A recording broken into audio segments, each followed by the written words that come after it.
अपने भीतर अपनी चेतना के, अपनी आत्मा के अनेक आयामों को हम जान रहे हैं। और आज के वैज्ञानिक युग में यह समझना बुद्धिगत रूप से भी बड़ा आसान है कि एक ही ऊर्जा के अनेक आयाम हो सकते हैं। हम सब जानते हैं, बाहर के जगत में साइंटिस्ट्स ने पदार्थों की खोज की, कितने भांति भांति के पदार्थ हैं, करोड़ों करोड़ों अरबों प्रकार के पदार्थ हैं। खोजते खोजते पाया कि लगभग 100 से थोड़े ज़्यादा तत्व हैं, एलिमेंट्स हैं। बाकी शेष अरबों पदार्थ उन्हीं के डिफरेंट कॉम्बिनेशन हैं। मूल तत्व लगभग 100 हैं। फिर उन तत्वों की भी खोज की गई और पाया गया कि केवल गिनती का फर्क है इलेक्ट्रॉन प्रोटॉन्स की। हर तत्व के भीतर वही इलेक्ट्रॉन, वही प्रोटॉन, वही न्यूट्रॉन मौजूद हैं। सिर्फ गिनती का फर्क है। यदि गिनती 1 है तो वो भयानक विस्फोट करने वाली सुपर एक्टिव हाइड्रोजन है। यदि गिनती डबल हो गई, 2 हो गई, तो आश्चर्यजनक बिल्कुल निष्क्रिय इनएक्टिव हीलियम गैस बन गई। कितने गुणों में परिवर्तन हो गया। कहाँ महाविस्फोटक हाइड्रोजन और कहाँ कुछ न करने वाली, किसी चीज के साथ रिएक्शन न करने वाली हीलियम। और फर्क क्या है? सिर्फ गिनती 1 और 2। 3 हो जाए तो कुछ और हो जाएगा, 4 हो जाए तो कुछ और हो जाएगा। उसी से लोहा बन जाता है, उसी से सोना बन जाता है, उसी से ऑक्सीजन बन जाती है, उसी से नाइट्रोजन बन जाती है। आश्चर्य की बात, उसी से कार्बन बन जाता है, उसी से हीरा बन जाता है। वही इलेक्ट्रॉन, प्रोटॉन, न्यूट्रॉन की सिर्फ गिनती का संयोग, उनका भेद। और भी आश्चर्यजनक बात, जब और गहराई में गए तब पता चला कि ये जो कण जैसे लग रहे हैं इलेक्ट्रॉन, प्रोटॉन, न्यूट्रॉन, ये वास्तव में तीव्र गति से घूम रही तरंगे हैं, ऊर्जा की तरंगे हैं। केवल शक्ति, और शक्ति रुकी हुई नहीं होती, वो हमेशा मूवमेंट करती हुई होती है। केवल ऊर्जा की तरंगे हैं। और जब विश्लेषण किया गया तब पाया गया कि ये ऊर्जा की तरंगे भी, इनमें जो भेद है वो सिर्फ इतना है कि 2 तरंगों के बीच में दूरी कितनी है, जिसको बोलते हैं तरंग दैर्घ्य, वेवलेंथ। जैसे समुद्र में लहर उठ रही हो ना, तो 2 ऊपर के जो पॉइंट्स हैं, शीर्ष बिंदु, उन 2 के बीच की जो दूरी है उसको वेवलेंथ बोलते हैं। और सिर्फ यह वेवलेंथ बदल जाने से सारे गुण बदल जाते हैं। तो इलेक्ट्रोमैग्नेटिक वेव्स का पता चला कि सब कुछ इन्हीं से बना है। जो प्रकाश हम देखते हैं वह भी इलेक्ट्रोमैग्नेटिक वेव है। हमारी आँख की क्षमता है छोटी सी रेंज देखने की। सूरज के सफ़ेद किरणों को प्रिज्म से गुजारें तो 7 रंगों में बट जाती है, लाल से लेकर बैंगनी तक। फिर वैज्ञानिकों ने खोज की कि इनमें फ़र्क क्या है। अलग अलग रंगों में तो सिर्फ वेवलेंथ का फ़र्क है, और उससे फ्रिक्वेंसी का फ़र्क पड़ जाएगा। अलग अलग फ्रिक्वेंसी की तरंगें हैं, इसलिए उनका रंग अलग हो गया। फिर खोजबीन की गई कि जहाँ तक लाल दिखाई दे रहा है, उसके और नीचे जहाँ हमें कुछ नहीं दिख रहा, वहाँ भी अगर थर्मामीटर से नापते हैं तो पता चलता है गर्मी है, काफ़ी गर्म है। तब पता चला कि इंफ्रारेड, लाल से भी नीचे किरणें हैं जो हम देख नहीं सकते, वो गर्मी की किरणें हैं। और तब ऐसे ही पता चला कि जिसको हम वायलेट कलर कह रहे थे, बैगनी, उसके पार भी पराबैंगनी किरणें हैं, हमको नहीं दिखाई देती। तो प्रकाश एक छोटी सी सीमा तक, जिसको हम कहते हैं 400 से लेकर 800 तक की वेवलेंथ वाला हमें नजर आ रहा है। इससे बड़ी वेवलेंथ भी है, इससे छोटी वेवलेंथ भी है। तो अल्ट्रावायलेट और इंफ्रारेड रेस का पता चला, और उनके गुणधर्म प्रकाश से बिल्कुल अलग हैं, बिल्कुल अलग हैं। और फर्क क्या है? सिर्फ लेंथ का। और खोजबीनें आगे बढ़ते चले गई, तब पता चला कि इस पार भी और किरणें हैं, रेडियो वेव्स, माइक्रोवेव्स, और उस पार भी और किरणें हैं, गामा रेस। बड़ी हैरानी की बात, इनके गुण बिल्कुल अलग अलग। कहां प्रकाश, कहां एक्सरे। एक्सरे की वेवलेंथ इतनी छोटी है कि वो हमारी त्वचा में से घुस के, मांसपेशियों में से घुस के इस पार से उस पार निकल जाती। उसके लिए हमारा शरीर ट्रांसपेरेंट है, सिर्फ हड्डियों के पार नहीं जा पाती। प्रकाश तो नहीं जा सकता, प्रकाश तो रुक जाता है चमड़ी पे। एक्सरे भीतर घुस जाती है, जैसे कि शरीर है ही नहीं। वेवलेंथ का फर्क हो गया। सबके अलग अलग गुण। प्रकाश के बारे में तो आप जानते ही हैं, एक्सरे के बारे में भी आपको पता है, अल्ट्रावायलेट और इंफ्रारेड के बारे में भी बहुत कुछ पता होगा। दैनंदिन जीवन में इनका बहुत उपयोग होने लगा। फिर जब से माइक्रोवेव का पता चला, उसका भी उपयोग आप जानते हैं, कितनी गर्मी पैदा कर सकती है। साधारण प्रकाश की और ताप की जो तरंगें थी, वो किसी चीज़ से टकरा के वहाँ से बाहर लौट आती हैं या उसकी सतह पर एब्जॉर्ब हो जाती हैं, शोषित हो जाती हैं। माइक्रोवेव का गुण है, उस पदार्थ के भीतर घुस के उसको गर्म करती है, ऊपर से गर्म नहीं करती, भीतर घुस के गर्म करती है। माइक्रोवेव ओवन बन गए और कई तरह के यंत्र बन गए। गामा रेस का पता चला, वो हमारे वायुमंडल में काम नहीं कर पाती, लेकिन वायुमंडल के बाहर सैटेलाइट्स जहां घूम रहे हैं बड़ी बड़ी दूरबीनें लगा के, वहां उनका खूब उपयोग निकला। गामा रेडिएशन, कैथोड रेस का पता चला। फिर रेडियो वेव्स ने तो गजब ही कर दिया। कई प्रकार की रेडियो वेव्स, उसमें भी अलग अलग लेंथ की हैं, जिसको हम बोलते हैं short wave, medium wave, long wave. कई कई किलोमीटर दूर जाके दूसरी लहर उठती है, बहुत लंबी। ये हमारे वायुमंडल में भी ट्रेवल करती हैं, हजारों किलोमीटर, फ्रैक्शन ऑफ सेकंड में पहुंच जाती हैं। तो कितने प्रकार के यंत्र बन गए इन तरंगों के, अलग अलग उपयोग। रेडियो चलता है, टेलीविजन चलता है, रडार चलती है, जीपीएस सिस्टम बन गया, उपग्रह ऊपर से ही सब कुछ देखा जा सकता है, लोकेशन वाले यंत्र बन गए, मोबाइल बन गया। मोबाइल में भी अलग अलग प्रकार की तरंगे हर कंपनी के लिए अलॉट कर दी कंपनी सरकार ने।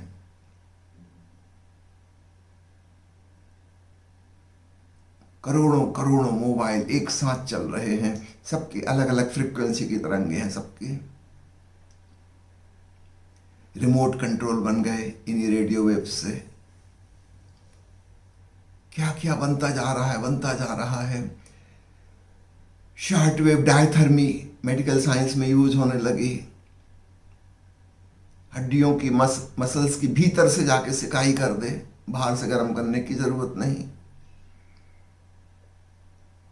फिर रेडिएशन के द्वारा कैंसर की चिकित्सा होने लगी। और इन सब में फर्क क्या है? सिर्फ वेवलेंथ का, दो तरंगों के बीच में कितनी दूरी है, उस पर सब कुछ निर्भर करता है कि वो क्या करेगी। ऐसी भी तरंगे हैं जो कैंसर पैदा कर सकती हैं, और ऐसी भी तरंगे हैं जो कैंसर ठीक कर सकती हैं। फिर स्कैन इमेजिंग के ढंग ढंग के उपाय निकल आए। इन्हीं तरंगों से सीटी स्कैन हो जाती है, भीतर के एक एक अंग की तस्वीर बन जाती है। फिर पीईटी स्कैन आ गया, और अलग प्रकार की तरंगों से गजब गजब के उपयोग निकल आए। अभी वैज्ञानिक और एक तरंगों का उपयोग करना शुरू कर रहे हैं, भविष्य में शायद उसका उपयोग बहुत तेजी से होगा। मिलिट्री में विशेषकर शत्रु के सारे इलेक्ट्रॉनिक उपकरणों को नष्ट करने वाली तरंगें, उनको काम ही नहीं करने देंगी।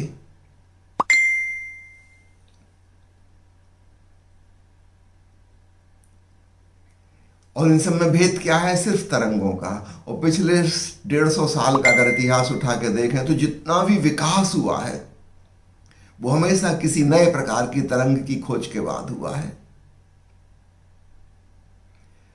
अगर फिर कोई नई प्रकार की तरंग मिल गई तो समझो एक नई सभ्यता, एक नई संस्कृति उस पर आधारित खड़ी हो जाती है।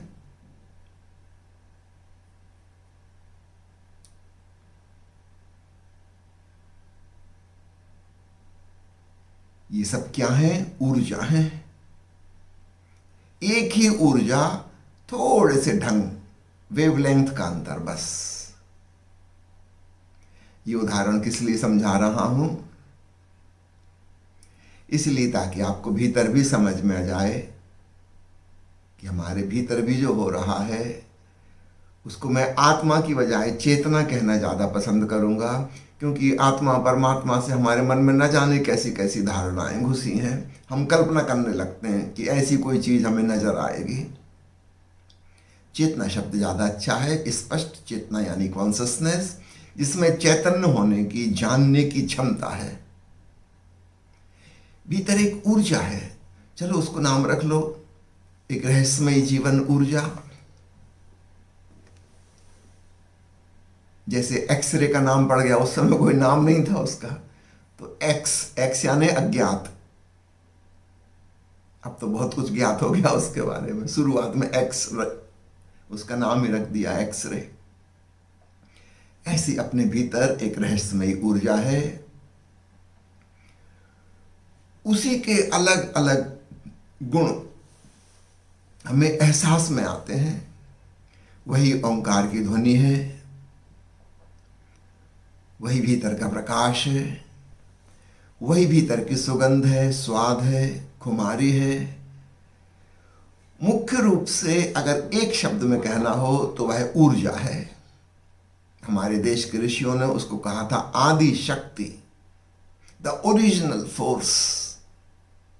आदि, शुरुआत, बेस, आधार, सब चीजों का बुनियाद, फिर उसी से सब कुछ। किसी को भीतर प्रकाश रूप में महसूस होती है, किसी को संगीत रूप में महसूस होती है, और भी कई कई ढंग हो सकते हैं। लेकिन है वह रहस्यमयी ऊर्जा जिसमें चैतन्य का भी गुण है। वह स्वयं ही स्वयं की साक्षी भी है। वो कोई मृत ऊर्जा नहीं है। वैज्ञानिक जिस ऊर्जा की खोज कर रहे हैं उसे वे मृत मान के चले थे। यद्यपि क्वांटम फिजिक्स की खोज के बाद धीरे धीरे यह स्पष्ट होने लगा है कि उसमें भी चैतन्यता का गुण है। यह बात बहुत स्पष्ट नहीं हुई है, पर इसके इनडायरेक्ट प्रूफ, परोक्ष प्रमाण मिलने लगे हैं। शायद वैज्ञानिकों ने और ऋषियों ने, ध्यानियों ने और विज्ञानियों ने एक ही सत्य को खोज लिया है। विज्ञान ने बाहर खोजा, ध्यान ने भीतर खोजा, लेकिन सत्य तो एक ही हो सकता है, दो तो नहीं हो सकते। इसलिए दोनों की अल्टीमेट खोज, आखिरी खोज बिल्कुल मैचिंग हो गई है। शब्दों के थोड़े अंतर हो सकते हैं, बात वही की वही है। इस जगत में जो कुछ भी नजर आ रहा है, एक रेत के कण से लेकर विराट गैलेक्सी तक, सब कुछ ऊर्जा का ही खेल है। ऐसा ही अपने भीतर भी है, वहां भी ऊर्जा कई कई प्रकार से खेल रही है। तो शुद्ध चेतना साक्षी है, उसके ही गुण हैं ध्वनि, उसके ही गुण हैं प्रकाश, और भिन्न भिन्न दिव्य आयाम, डिवाइन डायमेंशंस। विचार भी एक तरंग है, भावना भी एक तरंग है। सब कुछ तरंग ही तरंग है। ऐसा समझें, हमारी चेतना हवा की तरह, वाष्प की तरह है, फैली फैली विस्तीर्ण। जब वो थोड़ी घनीभूत हो जाती है, सघन हो जाती है, कंडेंस्ड, तो पानी जैसी हो जाती है। भाप से पानी बन गई। पानी जब और सघन हो जाता है, ठोस रूप धारण कर लेता है, बर्फ बन जाता है। तो अपने शरीर को ऐसा समझना, उसी का सघन रूप, मन को, हृदय को, विचारों को, भावनाओं को ऐसा समझना, उसी का तरल रूप, और भीतर चेतना को, साक्षी को ऐसा समझना, उसी का शुद्ध वाष्प रूप। अंतर कुछ भी नहीं है इनके। अगर हम खोज में जाएंगे गहराई में तो हम पाएंगे सब में H2O मौजूद है। चाहे वो प्रशांत महासागर हो 5 मील गहरा, और चाहे वो कई कई किलोमीटर ऊंचा और हजारों किलोमीटर लंबा हिमालय और उस पर जमी बर्फ हो। कितना अंतर दोनों में। कहाँ प्रशांत महासागर, कहाँ हिमालय के हिमाच्छादित शिखर, कहाँ झरनों का पानी, कहाँ तालाब का पानी, कहाँ अंडरग्राउंड वाटर टेबल, कहाँ ओश की बूंद। कितना अंतर है सब में। और कहाँ बादल, मानसून की हवाएं। कुछ समझ में नहीं आता कि सब एक ही चीज है। वैज्ञानिक से पूछो, वो कहेगा सब H2O है, कोई अंतर नहीं है, उसी के सघन और विरल रूप है।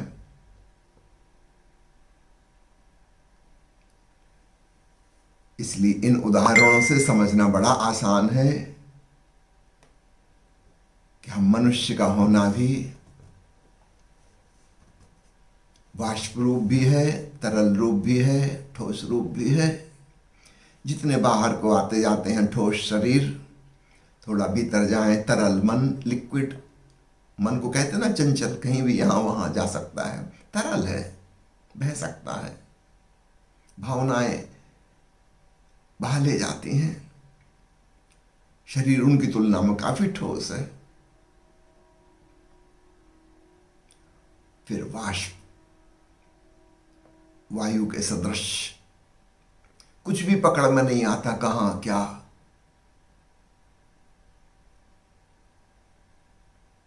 लेकिन फिर भी है। तो जितने हम केंद्र में जाते हैं उतना हम विरल होते जाते हैं, चैतन्यमय, ओंकारमय, आलोकमय। यह जीवन ऊर्जा 7 चक्रों से भांति भांति से प्रकट होती है। जैसे मैंने कहा 7 प्रकार की मुख्य तरंगें वैज्ञानिकों ने खोजी। प्रकाश बीच में है, उसके नीचे ऊपर अल्ट्रावायलेट, इंफ्रारेड, 3 चीजें हो गई। 2 इस पार माइक्रोवेव, रेडियो वेव, और 2 उस पार एक्सरे और गामा रेज। कुल मिला के 7 मोटे मोटे विभाजन किए जा सकते हैं। ठीक ऐसे ही भीतर की भी जीवन ऊर्जा के 7 प्रकट होने के ढंग हैं। 7 चक्रों से, 7 शरीरों से, हम जो भी नाम देना चाहें। यह रहस्यमयी जीवन ऊर्जा ही हमारे भीतर एक आकर्षण पैदा करती है। अलग अलग चक्रों से अलग अलग प्रकार का आकर्षण, एक करिश्मेटिक क्वालिटी इसमें है।